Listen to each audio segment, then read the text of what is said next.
Les vraies voix Sud Radio, 17h-20h, Philippe David.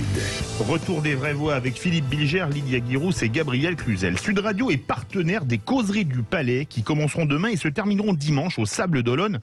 Des causeries qui cette année sont consacrées au crime dans la littérature de Stendhal à Simenon. Nous sommes en compagnie de Didier Gallo, fondateur des causeries du Palais. Didier Gallo, bonsoir. Eh bien, bonsoir. Oui, je rappelle que j'ai été pendant 22 ans juge d'instruction au Sables d'Olonne avant d'être élu maire. C'est donc le juge revient toujours sur les lieux de ces crimes. Il y a même un avocat général que vous connaissez bien avec nous. Alors, j'ai trouvé ça amusant dans le programme des causeries du Palais. Ça commence par Spirou, défenseur des droits de l'homme. Est-ce que vous pouvez développer ? Oui, écoutez, là, le Spirou, effectivement, c'est une exposition de la délégation Wallonie-Bruxelles, qui est notre partenaire depuis pratiquement 20 ans. Et à chaque année, il nous envoie une exposition qui tourne autour de la bande dessinée, ce qui est quand même une spécialité belge. Philippe Bilger, tiens, on parle de l'avocat général, la parole est à l'accusation. Ce que Didier Gallo a très bien décrit, c'est le caractère, mais il ne pouvait pas, lui, tomber dans l'hyperbole sur les causeries du Palais dont il a été le créateur. C'est le fait que c'est un séjour extraordinaire lorsqu'on a la chance d'y aller, entre le sérieux et la drôlerie, et puis surtout la sensualité de la vie, parce que tout ça se déroule dans un cadre, j'ose le qualifier d'enchanteur. Les Sables d'Olonne sont une ville très très agréable, qui est chère à mon cœur depuis que je sais également que le directeur général de Sud Radio n'y est pas étranger, et que j'ai toujours vécu là-bas, grâce à Didier Gallo, à son épouse et à son équipe, des moments très privilégiés où l'intelligence et la sensualité de la vie se sont parfaitement accordées. Didier Gallo, là vous allez pouvoir ne dire que du bien de Philippe Bilger. Je n'ose plus rien dire après. Il faut dire que le tribunal des Sables est extraordinaire parce qu'il a les pieds dans l'eau. Et il avait autrefois une devise devenue célèbre, les pieds dans l'eau, la tête au soleil, la clientèle à l'ombre. Gabriel Cluzel, le crime dans les littératures de Stendhal à Simenon, ça vous inspire, je parie? Oui, c'est vaste, parce que quand même, entre Stendhal et Simenon, il y a un peu le bord de mer des Sables d'Olonne, si j'ose dire.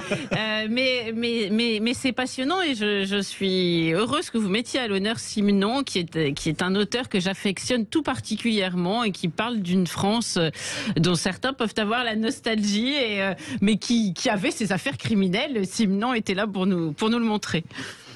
Ah oui, Didier Gallo. Pardon ? Didier Gallo, c'est à vous.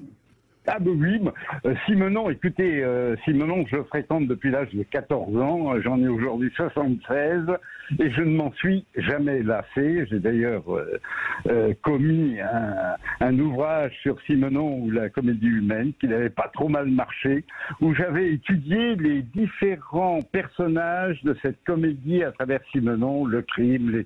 D'ailleurs, vous savez, et Philippe Bilger sera mon témoin, que nous avons eu quand même François Marc-Antony, qui est venu participer aux causeries du Palais. Nous avons eu Alphonse Boudard, qui a lancé la première causerie du Palais. Nous avons aussi bien des grands avocats généraux comme Philippe que des truands, mais de haute.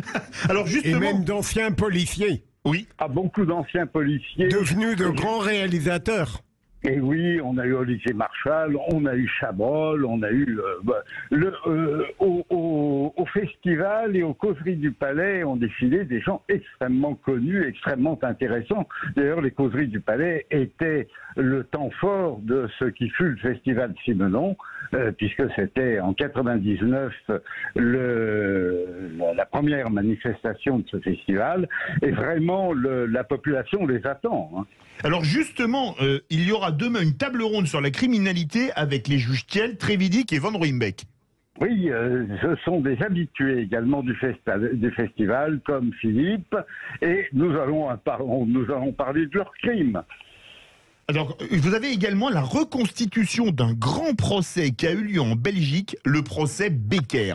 Oh, Est-ce que vous pouvez nous en Becker. parler? Parce qu'en France, tout le monde ne connaît probablement pas.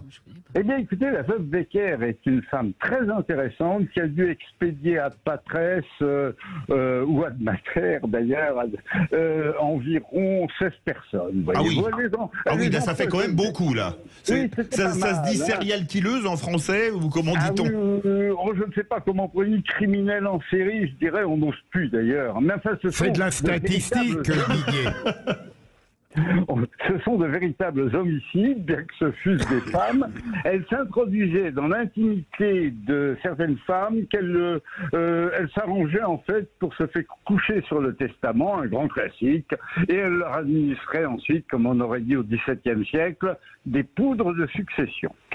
Ah oui, donc des poudres de succession qui étaient à base d'arsenic ou de cyanure, c'est ça? Elle utilisait beaucoup la digitaline. Oui, d'accord, c'était pas de la poudre de perlimpinpin, en tout cas, je ne vise personne. Non. Alors, elle a été condamnée à mort, mais finalement, elle est décédée de sa très belle mort en 1942. Voilà. On n'a pas eu le temps d'exécuter. D'ailleurs, en Belgique, on n'exécutait pas. On condamnait à mort, mais on n'exécutait pas. Alors justement, samedi, diffusion sur grand écran de Crimes et Châtiments de Dostoïevski. Oui, absolument, puisque nous avons un spécialiste de Dostoïevski, professeur émérite, psychanalyste de surcroît, qui a écrit sur la psychanalyse et son double romanesque, en l'espèce, Crimes et Châtiments. Donc, il s'agit de Vladimir Marianov. Je n'ose même plus prononcer ce nom actuellement. Non, il faut faire attention, Didier. Il faut faire attention, hein, on risque d'avoir des manifestations d'hostilité. S'il est russe, je ne sais pas s'il est russe, il est peut-être ukrainien. Toujours est-il qu'il va évoquer d'ailleurs l'œuvre de Dostoïevski et va nous commenter le film. Ça nous paraissait absolument intéressant de diffuser ce film. Gabriel Cluzel veut réagir. Non, alors je ne veux pas réagir sur Dostoïevski, mais sur ce que vous aviez dit juste avant sur la Belgique qui condamnait à mort et qui n'exécutait pas. Ça a donné lieu à un film magnifique. Je ne sais pas si vous connaissez Le Voyage de la Veuve, sur un Belge qui est, bon ça date, hein, ça se passe en 1917, qui est condamné à mort et qui pense qu'il ne sera jamais exécuté. Absolument. Et en fait, pas de bol, si j'ose dire. Oui. Il comprend qu'il doit être exécuté. C'est un film qui est tout sur ce thème-là. Voilà. Ah bon? Alors oui, juste parce qu'il fallait, comme ils n'avaient pas de guillotine, il fallait qu'on leur prêtât la nôtre, enfin voilà. une des nôtres. Et il fallait la faire transiter par la zone allemande, si mes souvenirs sont bons. Voilà. Bien que... La veuve, c'était la guillotine, c'est en ça. fait. Voilà. La guillotine a eu un sauf-conduit pour la Belgique. Alors, dernière question. Demain, il y aura un dîner dansant. Est-ce que vous aurez celui qu'on appelait le Michael Jackson de la magistrature sur le dance floor, c'est-à-dire Philippe Bilger? Mais Didier, ne faites pas attention, c'est une absurdité de plus. On peut faire la house music.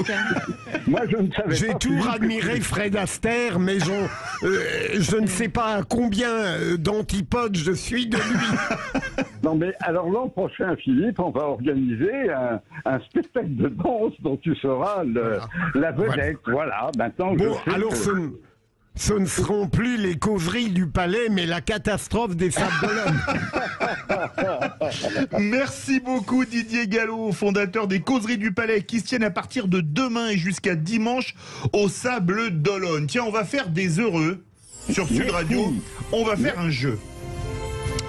Samedi soir, grand match de football entre l'OGC Nice et le LOSC, donc Lille, à l'Alliance Riviera, samedi 21h avec l'appli Free Uber Eats et Sud Radio. Il y a 2 places à gagner pour ce match à l'Alliance Riviera.